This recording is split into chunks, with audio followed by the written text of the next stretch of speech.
अच्छा, एक सवाल है। जब किसी वीडियो गेम में गेम ओवर स्क्रीन आती है, तो क्या वो सच में अंत होता है? नहीं, आप फिर से स्टार्ट दबाते हैं और खेल दोबारा शुरू। बिल्कुल।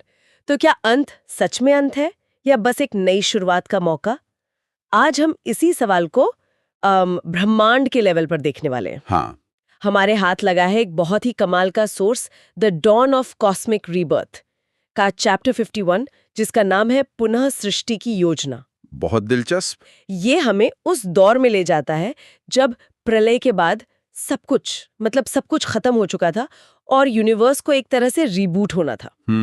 तो आज का मिशन ये समझना है कि इस कॉस्मिक गेम ओवर के बाद शून्य से जिंदगी का खेल दोबारा कैसे शुरू होता है। और ये देखिए, ये सिर्फ कोई पुरानी कहानी नहीं है। इसे ऐसे समझ लीजिए कि ये यूनिवर्स का अल्टीमेट फिलोसॉफिकल मैनुअल है। अच्छा। ये टाइम, चेतना और कर्म के बारे में है। और इस सोर्स की सबसे बड़ी बात यही है कि प्रलय यानी वो जो महाविनाश है, वो कोई फुल स्टॉप नहीं है। तो फिर क्या है? वो बस एक कॉमा है, एक लंबा पॉज। विनाश का मतलब हमेशा के लिए खत्म हो जाना नहीं है, बल्कि एक ट्रांसफॉर्मेशन है। ट्रांसफॉर्मेशन? जैसे पानी भाप बन जाता है, शक्ल बदलती है, वजूद नहीं मिटता।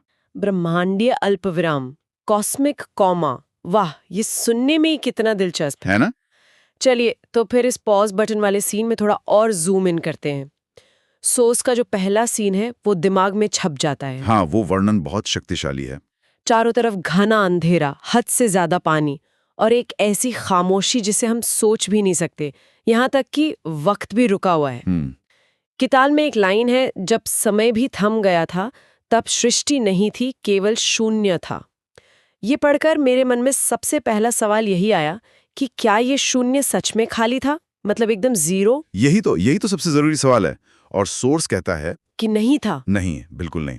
ऊपर से देखने पर वो खाली लग रहा था, लेकिन उसके अंदर एक चेतना, एक कॉन्शियसनेस मौजूद थी। अच्छा। भगवान नारायण जो शेष नाग पर लेटे हुए योग निद्रा में थे। योग निद्रा? जी। ये हमें एक बहुत गहरी बात बताता है कि फिजिकल दुनिया तबाह हो सकती है, ग्रह नक्षत्र मिट सकते हैं, लेकिन चेतना कभी नहीं मरती। तो ये शून्यता असल में तबाही नहीं है, बल्कि संभावनाओं की स्थिति है।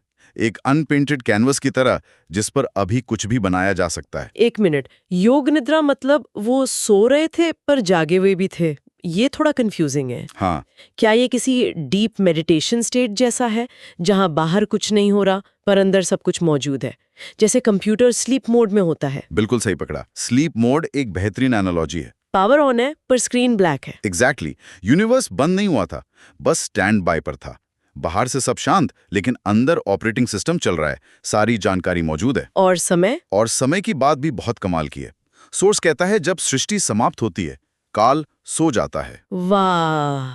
ये सोचना है कितना अजीब है कि समय, जिसे हम हमेशा चलता हुआ देखते हैं, वो भी आराम कर सकता है। इसका मतलब तो ये हुआ कि समय भी सृष्टि का हिस्सा है, सृष्टि से बाहर की कोई चीज नहीं। बिल्कुल, वो भी इस खेल के नियमों से बंधा है। वाह, मतलब टाइम भी इस कॉस्मिक ड्रामे का एक कैरेक्टर है, कोई बाहर बैठा हुआ रेफरी नहीं। सही कहा। तो फिर इस सोए हुए समय और शांत चेतना को जगाया किसने? क्या कोई अलार्म बजा? कहानी में आगे नारायण अपनी आंखें खोलते हैं, पर क्यों? अगर सब कुछ शांत था तो उन्हें ये करने की जरूरत क्यों पड़ी? सोर्स इसका बहुत खूबसूरत जवाब देता है। वजह बाहर नहीं, अंदर थी। वो कहता है, असंख्य आत्माएं अपने कर्मों के साथ प्रतीक्षा में थी। ओह! सोचिए जरा इस इमेज के बारे में। एक कॉस्मिक वेटिंग रूम, जहां अनगिनत आत्माएं अपने कर्मों का बैगेज लिए इंतजार कर रही हैं कि खेल दोबारा कब शुरू होगा। तो ये वजह थी। यही वो वजह थी। उन आत्माओं को अपने कर्मों का फल भोगने के लिए एक मंच चाहिए था, एक दुनिया चाहिए थी। और तब नारायण एक संकल्प लेते हैं। संकल्प, ये शब्द यहाँ बहुत भारी लगता है। ये सिर्फ एक ख्याल तो नहीं होगा जैसे शायद एक यूनिवर्स बना लेना चाहिए? इसका क्या मतलब है? नहीं, बिल्कुल नहीं। ये कोई कैजुअल थॉट नहीं है। इस कॉन्टेक्स्ट में संकल्प एक कमांड देने जैसा है, जैसे कोई कंप्यूटर प्रोग्रामर कोड लिखने के बाद एंटर या रन बटन दबाता है। अच्छा, एक एक्शन। हाँ, वो एक एक्शन है जिससे पूरी प्रक्रिया शुरू हो जाती है।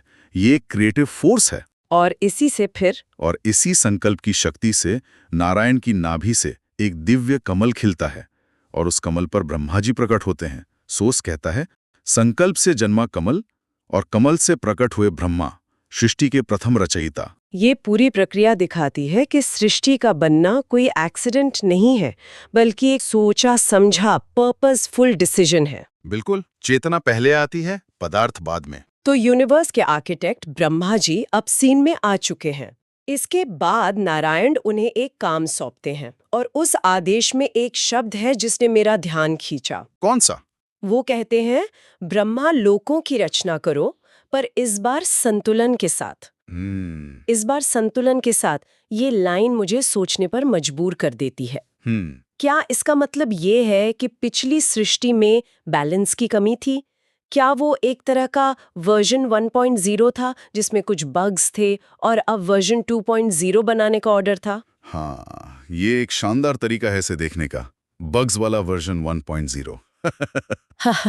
और हाँ, ये लाइन इसी तरफ इशारा करती है कि ब्रह्मांडीय चक्र सिर्फ एक मैकेनिकल रिपीटेशन नहीं है। हर चक्र एक सीख हो सकता है, एक सुधार का मौका। अच्छा। ये बताता है कि यूनिवर्स का एक नैतिक ढांचा है, एक मॉरल फ्रेमवर्क, और जब वो ढांचा बिगड़ता है तो सिस्टम खुद को रीसेट कर लेता है। तो प्रलय? शायद पिछली बार असंतुलन इतना बढ़ गया था कि प्रलय के अलावा कोई चारा नहीं बचा। ये यूनिवर्स का ultimate control plus alt plus delete है। सही कहा। और इसी बैलेंस की नींव रखने के लिए सोर्स बताता है कि 5 तत्वों यानी पंच तत्वों की उत्पत्ति एक खास क्रम में होती है। जी, और वो क्रम बहुत लॉजिकल है। सबसे पहले आकाश यानी स्पेस। कुछ भी बनाने के लिए पहले जगह चाहिए। फिर उस खाली जगह में हलचल के लिए वायु यानी मोशन और गैस। जब वायु में घर्षण होता है तो पैदा होती है अग्नि यानी एनर्जी और गर्मी। ओके। अग्नि से बनता है जल यानी लिक्विड, और आखिर में सबसे ठोस तत्व पृथ्वी यानी सॉलिड मैटर। तो ये एक तरह से सूक्ष्म से स्थूल की ओर है। बिल्कुल, एब्स्ट्रैक्ट से कॉन्क्रीट की ओर। इस तरह आकाश से लेकर पृथ्वी तक सृष्टि का हार्डवेयर तैयार हो गया। हार्डवेयर तैयार हो गया, सही कहा। पर किसी भी सिस्टम को चलाने के लिए सॉफ्टवेयर और यूजर्स भी तो चाहिए। हाँ, बिल्कुल। तो इस नई दुनिया के यूजर्स यानी इसमें रहने वाले कौन थे? यहाँ पर कहानी का वो हिस्सा आता है जिसने मुझे सच में चौंका दिया। आत्माओं की वापसी। हाँ, ये आत्माओं की वापसी के बारे में है। सोर्स में एक लाइन है जो सच में रोंगटे खड़े कर देती है। जो प्रलय में लुप्त हुए थे, वे मरे नहीं थे, वे बस प्रतीक्षा में थे। अरे, एक मिनट, तो इसका मतलब प्रलय में कोई सच में मरा ही नहीं, सब बस एक तरह की वेटिंग लिस्ट में थे। ये तो विनाश की पूरी परिभाषा ही बदल देता है। बिल्कुल, प्रलय एक डिलीट बटन नहीं है, वो बस एक मिनिमाइज बटन है। और यहीं पर कर्म का वो नियम सामने आता है जो इस पूरी कहानी का ऑपरेटिंग सिस्टम है, उसका सॉफ्टवेयर है। अच्छा। सोर्स साफ साफ कहता है, नई सृष्टि में भी नियम वही रहा, कर्म का नियम। ये नियम इतना फंडामेंटल है कि ये यूनिवर्स के बनने और मिटने से भी परे है। ये शाश्वत है, इटर्नल है। तो इसका मतलब जब आत्माएं वापस आती हैं तो वो एक खाली हार्ड ड्राइव के साथ नहीं आती? बिल्कुल नहीं, वो अपने साथ अपना पूरा डेटा लेकर आती है, उनके पिछले कर्मों की पूरी हिस्ट्री। संचित कर्म। जी, इसी को संचित कर्म कहते हैं। ये कर्म ही तय करते हैं कि नई दुनिया में उन्हें कैसा जीवन मिलेगा, कैसा शरीर मिलेगा, कैसे हालात मिलेंगे। ओके, इसीलिए सोर्स कहता है जो जैसा करेगा वैसा ही पाएगा। ये कोई सजा या इनाम नहीं है, ये बस कॉज एंड इफेक्ट का नियम है, एक्शन और रिएक्शन। मतलब ये ब्रह्मांडीय न्याय की व्यवस्था है जो कभी नहीं बदलती। कभी नहीं, चाहे यूनिवर्स कितनी ही बार रिबूट क्यों ना हो जाए। मतलब हर नई शुरुआत में अतीत की परछाई होती ही है। हम कभी भी सच में जीरो से शुरू नहीं करते। नहीं करते। ये वाकई एक गहरा विचार है। तो आत्माएं वापस आ गईं, कर्म का नियम अपनी जगह पर है। अब सृष्टि के पुनर्जन्म का फाइनल सीन आता है। हाँ, नवजागरण का। सोर्स बताता है कि कैसे धरती पर हरियाली छा जाती है, नदियां बहने लगती हैं, पहाड़ खड़े हो जाते हैं और सूरज उगता है। एक खामोश और खाली यूनिवर्स फिर से जिंदगी के शोर और संगीत से गूंज उठता है। और फिर वही लाइन दोहराई जाती है जो इस कहानी का दिल है। और इस तरह शून्य से जीवन ने फिर जन्म लिया। प्रलय अंत नहीं था, वो एक विराम था। और इस रीबर्थ के साथ सोर्स हमें अंतिम सत्य की ओर ले जाता है। जब नारायण अपना विराट रूप दिखाते हैं तो एक फाइनल मैसेज मिलता है। क्या मैसेज? और वो मैसेज विनाश और रचना के बारे में हमारी सोच को पूरी तरह से बदल देता है। संदेश है, जो नष्ट होता है वो समाप्त नहीं होता, वो बस अगली सृष्टि की तैयारी करता है। ओह, ये विनाश को एक नेगेटिव घटना के तौर पर नहीं देखता, बल्कि उसे एक जरूरी रचनात्मक प्रक्रिया का हिस्सा मानता है। जैसे एक किसान अगली फसल बोने के लिए खेत को जोतता है, पुरानी खरपतवार को हटाता है, वैसे ही प्रलय अगली सृष्टि के लिए ब्रह्मांड को तैयार करता है। और कहानी की जो आखिरी लाइन है वो तो पूरे नैरेटिव को एक अलग ही लेवल पर ले जाती है। यही है सृष्टि का सत्य और यही है नारायण की लीला। लीला यानी एक दिव्य खेल। ये एक शब्द पूरी कहानी का मतलब ही बदल देता है। इसका मतलब ये हुआ कि ये जो पूरा कॉस्मिक ड्रामा चल रहा है, ये कोई बहुत गंभीर, भारी भरकम काम नहीं है, ये खेल है, निखुल। और ये बहुत जरूरी पॉइंट है। लीला शब्द का मतलब है कि ब्रह्मांड सिर्फ फिजिकल नियमों का एक ठंडा बेजान कलेक्शन नहीं है। अच्छा, इसके पीछे एक चेतना है, एक मकसद है और एक तरह का दिव्य आनंद है। ये अस्तित्व को एक बोझ की तरह देखने के बजाय एक रचनात्मक खेल की तरह देखने का नजरिया देता है। एक ऐसा खेल जिसमें हम सब किरदार हैं, अपनी अपनी भूमिकाएं निभा रहे हैं। सही कहा। ईमानदारी से कहूं तो आज की इस पूरी बातचीत में मेरे लिए सबसे बड़ी बात कर्म वाली है। ये सोचना कि हमारे एक्शंस सिर्फ यहीं तक नहीं, बल्कि यूनिवर्स के रिबूट होने के बाद भी हमारे साथ रहते हैं, ये तो हर छोटे बड़े फैसले को एक अलग ही वजन देता है। बिल्कुल। मतलब आज मैंने जो किया वो सिर्फ आज के लिए नहीं है, वो मेरे कॉस्मिक अकाउंट में जमा हो रहा है। बिल्कुल। और यही इस स्रोत का सार है। ये सिर्फ एक कहानी नहीं, बल्कि एक तरह की जिम्मेदारी की याद दिलाता है। यह हमारे नजरिए को इस जीवन में मुझे क्या मिलेगा से बदलकर मैं इस ब्रह्मांडीय चक्र में क्या योगदान दे रहा हूं कर देता है।